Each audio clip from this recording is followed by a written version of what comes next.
అది ఊర్లో ఎంతమంది చేసి ఉంటారు నీ మారిగా? మా నాన్న ఒకడే సార్, ఎవరు చేయరు పొలాలు. ఈ మధ్యలో ఎవరు లేదు, నేను తెలిసి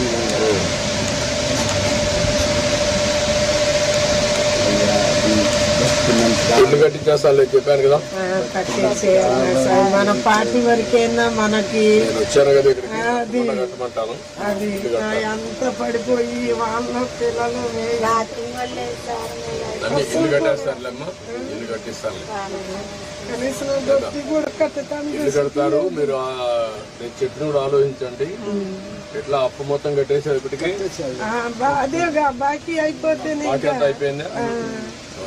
నేను మాట్లాడతాను ఏం చేయాలి, మీ ఇద్దరు చదువులు కానీ ఎట్లా చేయాలి ఎన్ని చెప్తాను, మీకు గైడ్ చేస్తాను. నాకు కూడా మోకాళ్ళ నొప్పులు వచ్చింది, అసలు బాగోట్లేదు.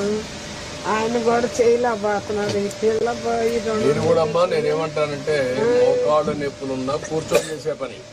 అమ్మాయి కూరగాయల వ్యాపారం చేస్తుంది, ఆ పనికి నువ్వు సహాయం చేసావనుకో, నువ్వు నేర్చుకో కొద్దిగా.